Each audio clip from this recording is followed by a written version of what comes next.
O sea, yo veo un poco el medio natural actualmente como un muerto o como un individuo al que le hemos ido cortando partes, ¿no? Lo veo como una especie de Frankenstein. Entonces creo que a la hora de plantearnos cómo hacer las cosas, la disyuntiva es la siguiente. O dejar a este Frankenstein sin mano, o ponerle una mano que no es la suya y que probablemente no funcione de la misma manera que su mano original, que puede que dé algunos problemas, que su sistema inmune lo rechace, pero donde la alternativa es dejarlo sin mano. Entonces creo que hay que intentar, por medio de la investigación científica y por medio de la prueba y error también, en cierta manera, ser capaces de llevar de una manera efectiva ese trasplante, de ponerle esa mano y que tenga los menores problemas posibles, pero a la vez poniendo esa mano. Creo que si no la ponemos, que es al final reintroducir una especie en un lugar, poner esta mano, ¿no? Pues por ejemplo, donde antes había un lobo de una especie, poner ahora que ese lobo ya no existe, un lobo de otra, por ejemplo, ya que hemos estado hablando de lobos, pues creo que entonces del error podremos aprender si nos equivocamos. Pero si no llegamos a dar ese paso, no podremos aprender ni siquiera del error. Entonces sí que creo que por lo que decías tú y por la herramienta que es al final la fauna para nosotros y sobre todo para el modelado de los ecosistemas y el mantenimiento de ellos, creo que es fundamental que en muchos casos se tome una actitud quizá más intrépida y se tienda un pelín más al riesgo en este caso que a la cautela. Diría yo, a pesar de que a veces con el riesgo puedes liarla, como ha habido casos en los que, hostias, la he cagado, pero bueno, creo que es mejor en este caso hacer que no hacer. Sí, ahora vamos a hablar de eso, de los riesgos y de las experiencias históricas, pero una cosa muy interesante es que esa visión instrumental de necesitamos que los ecosistemas sigan cumpliendo con las funciones de las que nos beneficiamos, la vemos ya no solo en casos como los grandes herbívoros y grandes carnívoros. Por ejemplo, leí un artículo de que en California, ante la desaparición de las abejas, ahora se está teniendo que polinizar a mano. Sí. Se están haciendo equipos humanos de polinización que van... y no solo eso, de hecho, no solo se hace eso, sino que también hay gente que tiene colmenas que hacen la ruta por todo el país, por todo Estados Unidos, con las propias colmenas para hacer esta polinización y entonces van haciendo una ruta que básicamente es un trabajo el que se ha convertido allí en llevar estas colmenas simplemente para polinizar, que son colmenas itinerantes, que es en cierta manera raro porque las colmenas no suelen serlo, pero lo utilizan de esta manera. Y aquí está la clave, del wilding. Hemos sustituido una serie de ciclos que se producían en un régimen de orden espontáneo por un régimen de orden racionalista, de raíz o de interés instrumental, ¿no?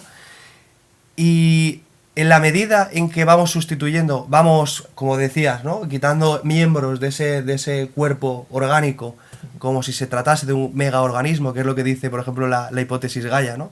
En la medida en que desmembramos ese cuerpo, el ser humano introduce parches, como es esto, ¿no? Ir por allí con las abejas de un lado para otro, contratar un equipo y tal.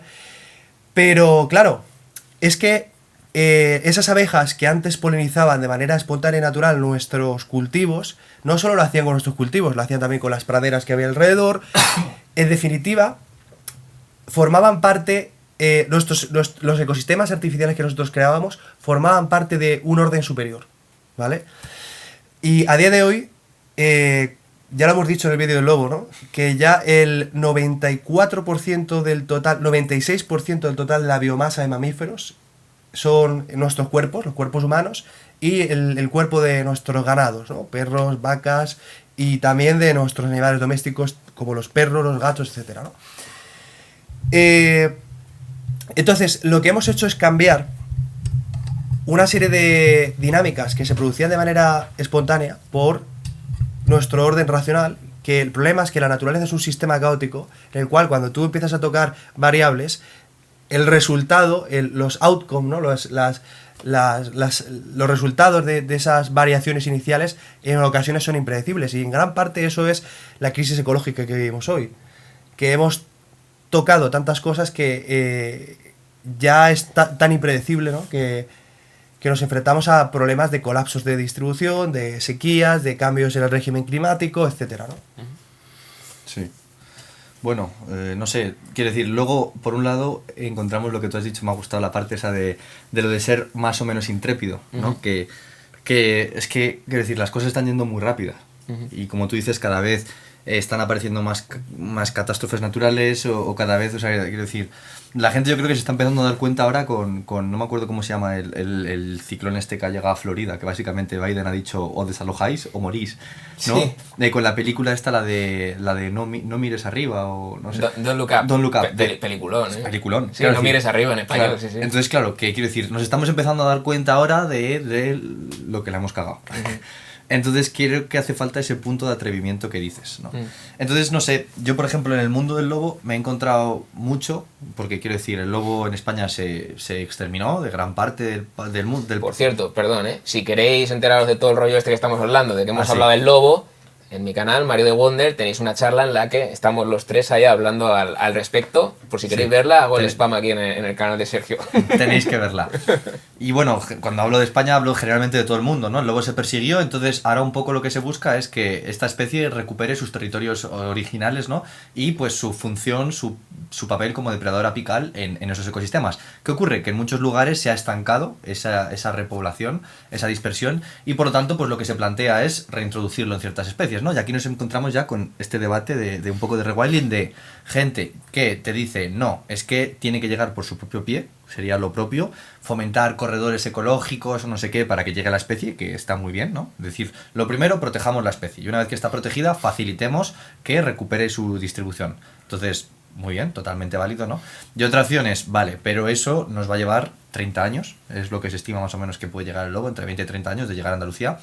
¿Tenemos ese tiempo? Ahora mismo que está la gente quejándose de sobrepoblación de corzos en Sierra Morena o en ciertas zonas, pues a lo mejor no tenemos 30 años, porque es lo que decíamos de esa parte de chispa, ¿no? Entonces por eso está la otra rama, es en la que me incluyo, de, pues bueno, vamos a ver cómo podemos reintroducir de cierta manera ciertos individuos en puntos clave, no te digo de dos poblaciones que estén súper separadas, sino a lo mejor en un punto intermedio y que faciliten esa conexión, ¿no? Esa recuperación más rápida, acelerar un poco ese proceso de recuperación. Y en el caso de que planteas del lobo ibérico en el sur de la península ibérica, pues al final estamos hablando de la misma especie que existió, pero en muchos otros casos rewilding plantea una sustitución de esa especie por otra emparentada cuando no tenemos alternativas. Por ejemplo, en Estados Unidos se extinguió el halcón peregrino.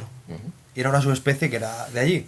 Para la reintroducción del halcón peregrino, que por cierto se extinguió por el uso de DDT, que dejaba... hacía las cáscaras de los huevos débiles, ¿no? Cuando nidificaban se apoyaban encima de los padres. Bueno, una historia que sería para contar aparte. Pero el tema es que la reintroducción del halcón peregrino se llevó a cabo con poblaciones de Eurasia, ¿vale? El leitmotiv, el lema era mejor halcones peregrinos de fuera que ningún halcón peregrino, ¿no? Entonces, eso ya implica un cambio frente a la restauración ecológica histórica que estaba encerrada en las propias clasificaciones científicas. Es decir, se consideraba que una especie tiene un área de distribución y que lo único que podíamos nosotros es restaurar la naturaleza tal y como la historia natural nos había reflejado. No podíamos jugar con elementos disruptores de esa historia natural, por lo tanto no podíamos utilizar poblaciones que nunca habían estado allí, subespecies que nunca habían estado o especies que nunca habían estado para hacer una reintroducción. No tenía sentido porque era una ruptura con la historia natural. Ahora con rewilding, como hemos priorizado la funcionalidad frente a las clasificaciones, frente a las taxonomías, frente a... sí que se abre una nueva ventana que permite este tipo de métodos, como la sustitución taxonómica, pero también permite una cosa muy interesante, que es el uso de animales domésticos que pueden cumplir con la función de animales extintos. Y esto lo hemos mencionado brevemente en el vídeo anterior del lobo, pero básicamente hay muchas especies animales que el ser humano ha extinguido. Muy reseñablemente hay grandes herbívoros como el uro o el tarpán, que son los antepasados del caballo y del toro, que sin embargo nos han dejado descendientes domésticos, algunas de las razas de estos animales, que son muy similares. Algo así como decir, si hubiésemos extinguido al lobo, pero si hubiésemos conservado al pastor alemán o al husky siberiano. Entonces tendríamos algo bastante parecido al lobo, ¿no? Y se está planteando, y se está haciendo, de hecho, que se puedan usar estas razas más similares para sustituir. Bueno, se va a apagar 3, 2, 1. Bueno, no sí, pasa nada. Una cayó. Una cayó. Tenemos esta. Para sustituir ese papel ecológico, ¿no? Entonces, ya estamos hablando entonces de que hay otro cambio de índole filosófica también, que es que hemos abandonado esa idea de la división radical entre naturaleza y cultura, porque en la restauración ecológica tradicional, un animal doméstico ya estaba como corrompido por la selección natural, por la selección artificial humana, por lo tanto ya no pertenecía al mundo de la naturaleza. Ya era un objeto híbrido entre naturaleza y cultura que por lo tanto no tenía el derecho de vivir en la naturaleza. Y ahora hemos dicho, bueno, es cierto que sería preferible tener un animal, un sustituto puramente salvaje, pero como los hemos extinguido y esto es lo único que tenemos, como bien decías Frankenstein, ¿no? Pues vamos a utilizar este animal como una herramienta para que cumpla las funciones de... Y ahí sería muy interesante el tema de la etología, ¿no?